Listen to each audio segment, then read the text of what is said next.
ሰላም ደናችሁ ቲጂ ነኝ እንኳን ወደ ዩቲዩብ ቻናሌ በደና መጣችሁ ለዚህ ቻናል አዲስ የሆናችሁ ሰብስክራይብ አድርጋችሁ የደወል ምልክቷን ብትጫኑ በየጊዜው መለቀው ቪዲዮ ይደርሳችኋል ሰብስክራይብ አድርጉ ዛሬ እንግዲህ በጣም ይሄ ሞብ ማይንድ ሴት ወይም ደግሞ ይሄ ባጋሪዮሽ የምናስበው ነገር ምን ያህል ከምክንያታዊነት እንደሚያርቀን እንድታዩ የፈለኩበትን ቪዲዮ ነው ያመጣሁት ስለ ሊንዚ መቼም እንዲው አልፍ ስትሉም ሰምታችኋል ብዬ አስባለሁ ልጆቿን 3 ልጆቿን የገደለች እናት ናትና አድርጌዋለሁ ትላለች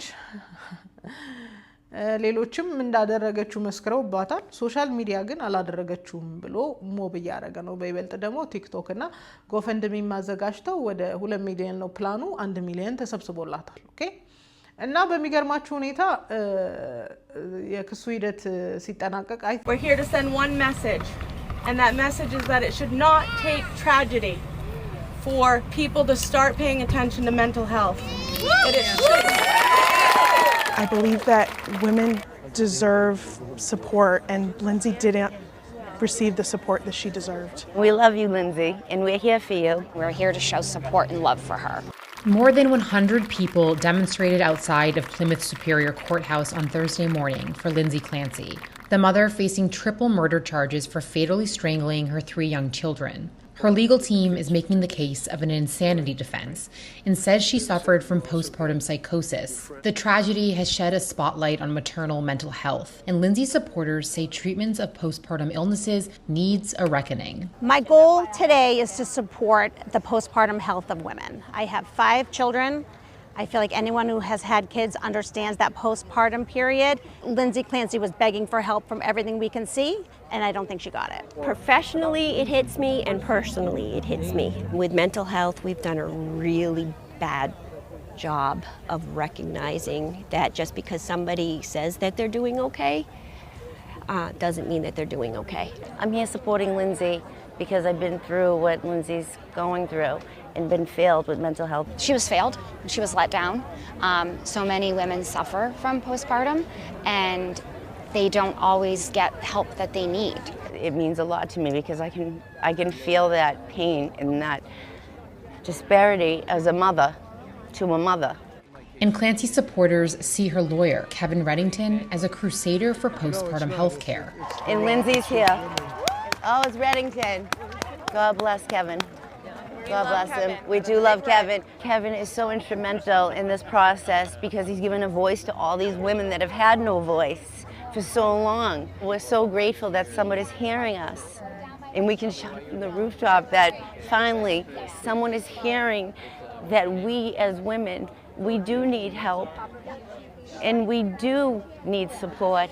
And see, that's why we're all here. And we love you, Lindsay. I feel that this could be like a watershed moment. This needs to, it was so tragic, but hopefully from this, we will see a huge change. We will see that people are, I really feel like the village needs to come back around women after they have children. I hope that doctors will not just dismiss women because that is what's happened decade after decade after decade.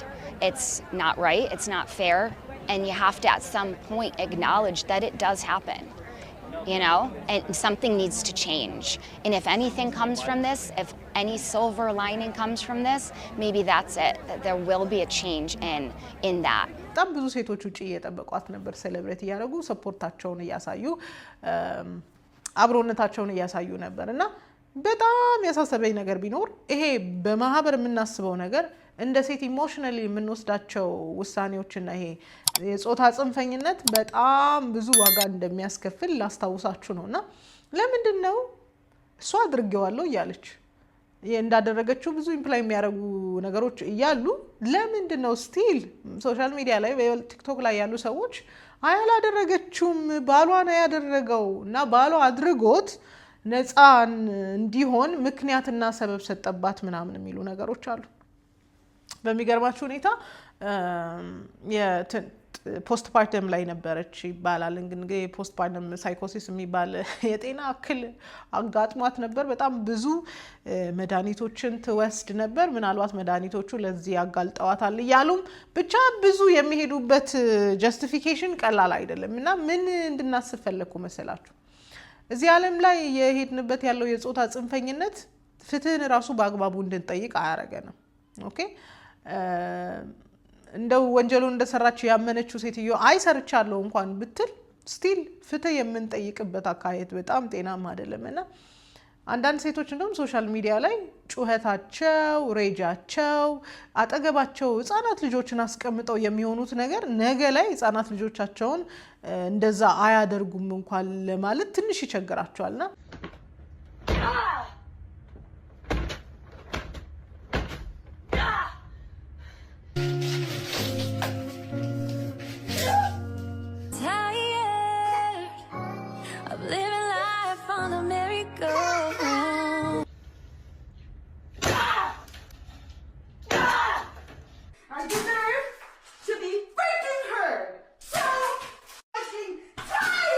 I am completely overwhelmed trying to take care of the kids. I'm drowning every day. It's miserable. Like I'm desperate to get a mental break from taking care of everyone. Okay, guys, this is bat crap crazy. It just is. This isn't about postpartum hormones or the struggles of motherhood or parsing out the legal definition of insanity in a criminal trial. You can have questions over how culpable Lindsay Clancy was in her actions and still not venerate her like a saint. This is absolutely bizarre. This is women taking the time to set up a camera in their bathroom and chuck ice into their shower or beat a pillow against a wall or whatever in some grand show of their maternal suffering. Nothing about that is real. This is performative nonsense being done for internet clout and I'm calling it out. የአይምሮ ጤና እክል እንዳለ ሆኖ ግን ሶሻል ሚዲያ ላይ ያለው ሰው ሁሉ ግን በዚህ ልክ መንቀሳቀሱ ትንሽ አሳሳቢ ይመስለኛል። ለምንድነው ግን ይሄ ነገር እንደዚህ አቴንሽን ያገኘው ብላችሁ ከጠየቃችሁ በቃ የጾታ ጉዳይ ነው። የጾታ ጽንፈኝነት ጉዳይ ነው። ኦኬ ግን አንድ ሰው ራሽናል ከሆነ ምንድነው ይሄ ነገር ብሎ መጠየቅ አለበት ብዬ አስባለሁ። ለምሳሌ አንድ ሰው በወንጀል ሲገኝ በወንጀሉ ሊጠየቅ ይገባል፣ ግን ደግሞ ርህራሄም ልናሳጣው አይገባም ብዬ አስባለሁ። ኢቭን ወንጀል እንኳን እኮ ሲሰራ ተመጣጣኝ ቅጣት ነው እንጂ መቼም እኛ እንደፈለግነው ቅጣት የሚመጣ አይመስለኝምና ብዙ ጊዜ ሴቶች ወንጀል ላይ ሲሳተፉ በጣም ጀስቲፋይ የምናደርግበት ልክ እኔ ደነኛ ነው ብዬ አላስብም። the same way ወንዱ በሌላ ጥፋት ሲገኝ እሱን የምንኮንንበትና እሱን ተጠያቂ የምናደርግበት መንገድ ደግሞ በጣም ሩቅ ነው። ኦኬ ይሄንን ጉዳይ ወደኛ ሲናሪዮ ላምጣላችሁና አብዛኞቹ ሴቶች ለቀነኒ ድምጽ ሲሆኑ የነበሩት ለነሄቨን ለተለያዩ ሰዎች ድምጽ ሲሆኑ የነበሩት እውነት የተበደሉት የሞቱት በግፍ የተገደሉት አሳስቧቸው ሳይሆን አንዳንዱ ራስ ተኮር ርህራሄ ስላለው ነውና ብዙዎቹ ራሳቸውን በተጎጆቹ ቦታ ስለሚያዩ የራሳችን ሰልፍ ፎከስድ ወይም ራስ ተኮር ኤምፓቲ ስላለን ነው። ይሄንን ፕሩቭ አደርግላችኋለሁ። እንደ ሰው የትኛውም ወንጀል የትኛውም ጥቃት ያመናል ያሳስበናል። አንዳንዶቻችን ግን ለጥቃቱ የምንሰጠው ምላሽ እውነት ለጥቃቱ ምላሽ እየሰጠን ሳይሆን የራሳችንን ቁስል እያከክን ይሆናል። ይሄንን ቪዲዮ ላሳያችሁ። ይሄን ፎቶ አያችሁት? የኔ ነው። እዚህ ጋር ሰውነቴን ተውት፣ እሱን ተውት። ለምን አልወጣችም ነበረ? ወሬኛ ናችሁ እናንተ። ወሬያችሁ አጥንት ውስጥ ይገባል። እሱ ሁለተኛ ሪዝኔ ነው። የኔ የመጀመሪያ ሪዝኔ ግን በጣም ትዳርን ስለማከብር ትዳር ይፈታል ብዬ ስለማላምን ነው ያልወጣሁት። 2 ዓመት ሙሉ ተለያይተን ስንኖር ባክ ኤንድ ፎርዝ እየተመላለስኩኝ አንዴ ሳስገባ አንዴ ሲወጣ፣ አንዴ ና ብዬ ሳስገባ አንዴ ሲወጣ የመጨረሻ ቁርጥ ያለልኝ መቼ ነው መሰላችሁ? ቀነኒ ስትሞት። ያኔ ኦልሬዲ ተለያይተን ነበር፣ ግን እስቲ ለመመለስ በጣም አስብ ነበር። ቀነኒ ስትሞት መጨረሻ ይታየኝ።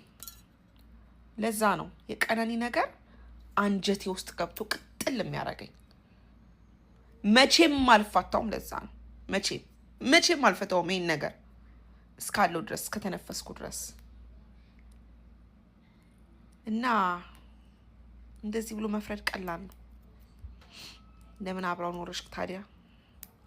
የእናንተ አፍ መቼ ያስችላል? ሞታም እኮ አላመናችኋት። ገሏት ማለት ነው። ኤኒዌይስ this is me መቼም በቀነኒም ጉዳይ ይሁን በሄቨንም ጉዳይ ይሁን በዘውዱ ጉዳይም ይሁን በጣም ልቡ ያልተሰበረ ሰው አለ ብዬ አላስብም። ያላዘነ ያልከፋው ምንም ማድረግ ሆፕለስነስ ያልተሰማው ሰው አለ ብዬ አላስብም። እኔ ማንኛውም ጤነኛ አይምሮ ያለው ሰው እንደዚህ ይሰማዋል። ኢቭን ጀስቲፋይ አያረግም። ያንዳንዶቻችን ኢሞሽናል ሪያክሽን ግን የራሳችንን ቁስል የራሳችንን ህመም ማከኪያ እንጂ በእውነትም ለነሱ ፍትህ እየጠየቅን እንዳልሆነ ያሳየዋችሁ ቪዲዮ በጣም ጀስቲፋይ ያደርጋል ብዬ አስባለሁ። ይሄንን ስል just because ያሳለፍሽው ህይወት እንዲህ ነውና ፍትህ መጠየቅ የለብሽም ማለት አይደለም።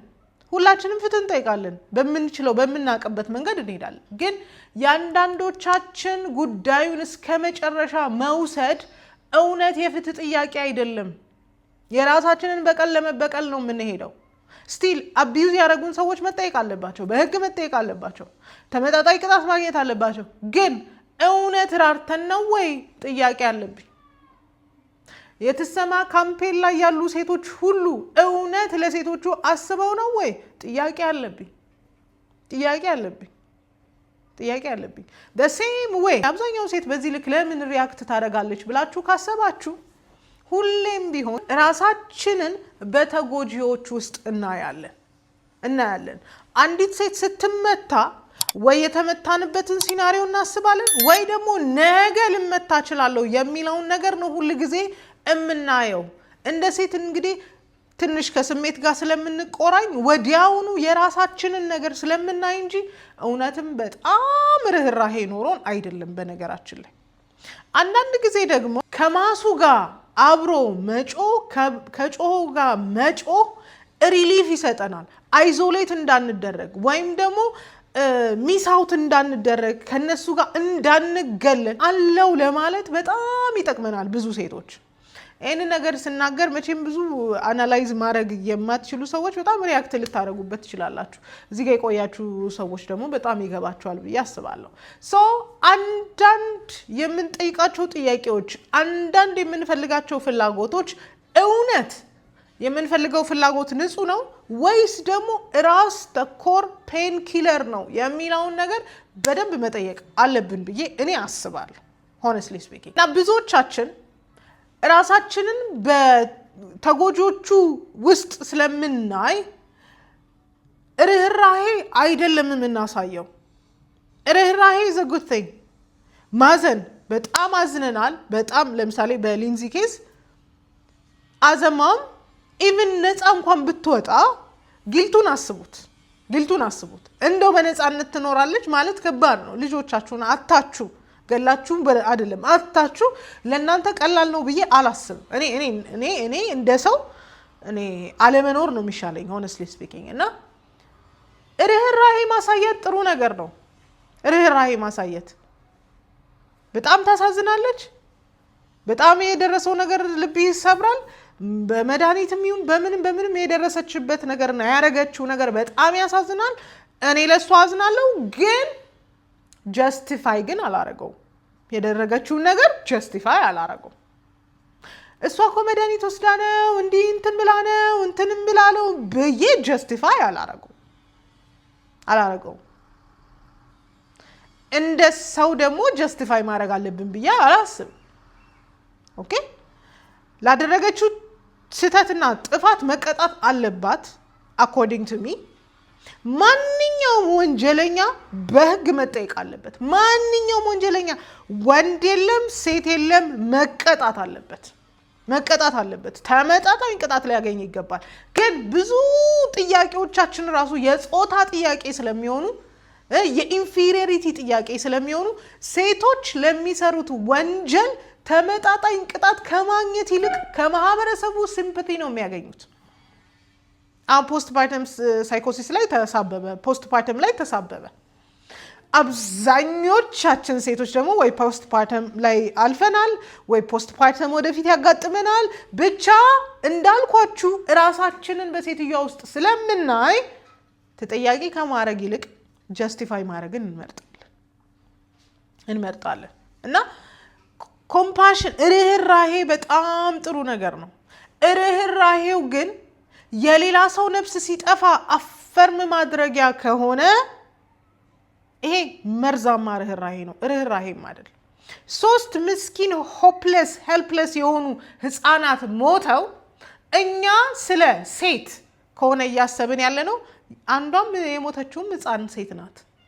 ስለ ሴት ስለ መብት እያሰብን ካለ በጣም ተሳስተናል። ይሄ ርህራሄ አይደለም፣ መርዛማ ርህራሄ ነው።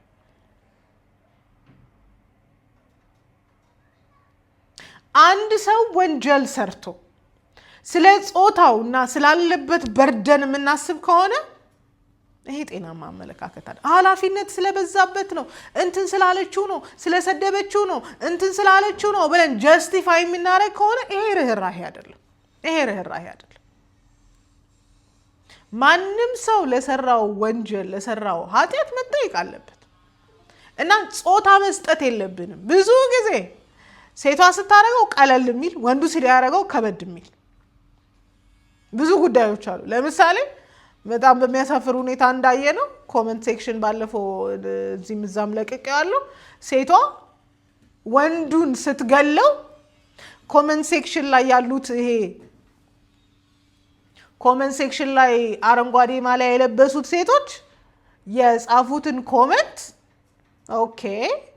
ኦኬ አሁን ጀስቲፋይ እያደረጉት ነው።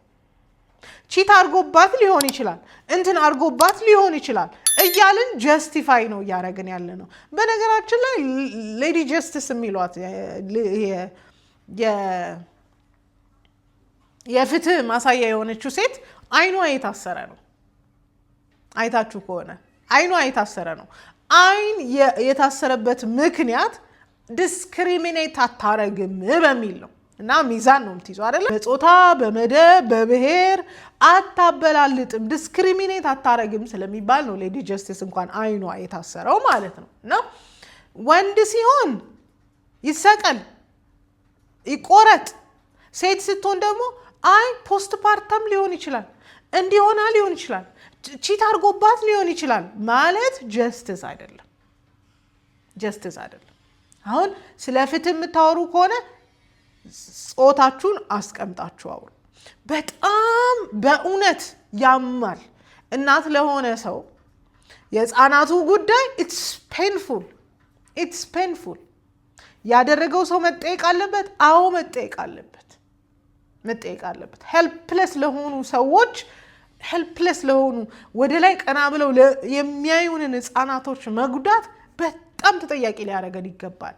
ግን ደግሞ ጾታችን አሁንም ዲስክሪሚኔት ለመደረጊያ ምክንያት ከሆነ አይ ሴት ስለሆነች እንትን ትባል ወንድ ስለሆነ እንትን ይባል የሚባል ከሆነ ትክክለኛ የፍትህ ጥያቄ አይደለም። እና ስለ ፍትህ የምንጠይቅ ከሆነ ዲስክሪሚኔት ማድረግ የለብንም። ልጆቿን የገደለችው ሴም ወይ ተጠያቂ መሆን አለባት። ተመጣጣኝ ቅጣት ማግኘት አለባት። ልጁን የደፈረውም የገደለውም ተመጣጣኝ ቅጣት ማግኘት አለበት። ፍትህ የጾታ ጉዳይ አይደለም። እና አንዳንዶቻችን ግን ሴቶች ሲሆኑ ከሴቶች ጋር አይደንቲፋይ ስለምናደርግ የፍትህ አጠያየቃችን ራሱ ጤናማ አይደለም። እና ትምህርት ይሆናችሁ። እውነት ለፍትህ የምትቆሙ ከሆነ በትክክል ለፍትህ ቁሙ። ግን ይሄ ሞብ ማይንድ ሴት ኖሯችሁ በጋርዮሽ የምታስቡ ከሆነ ግር የምትሉ ከሆነ ፍትህ እየጠየቃችሁ አይደለም። ከሰውነትም ጎራ ወጥታችኋል። ተጠያቂ መሆን ያለበትን ሰው እንዳይጠየቅ እያደረጋችሁ ከሆነ አንድ ነገር ላስታውሳችሁ። ሶሻል ሚዲያ በሚገርመኝ ሁኔታ አንድ ሰው የሆነ ሐሳብ ይናገር፣ አንድ ሐሳብ ያለው ሰው ያንን ሐሳብ ሚሊዮን ጊዜ ትሰሙታላችሁ። እውነት የሁሉም ሐሳብ እስኪመስላችሁ ድረስ ግን ብዙ ሶሻል ሚዲያ ላይ የሚቀመጥ ሰው ሐሳቡን አርቲኩሌት ማድረግ ስለማይችል ኮፒ ፔስት ነው የሚያደርገው እና ሁሉም ደግሞ በትክክል እንዲሚያስብና የሚያደርግ ይመስላል። ኖ ብዙ ጊዜ የሰውን የአንድን የሁለትን ሰው ሐሳብ ነው ስፕሬድ እየተደረገ ያለው። ሪፖስት በሉት በቃ። እና ሶሻል ሚዲያ ላይ ተደጋግሞ የሆነ ሐሳብ ስትሰሙ ኳስችን አድርጉ። ምንድነው ለምንድነው ምናምን በሉ። ብዙሃኑ ስላለው ልክ ነው ማለት አይደለም።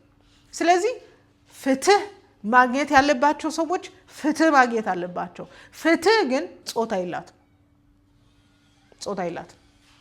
ኦኬ ስለዚህ አሁንም ለፍትህ እንጩ።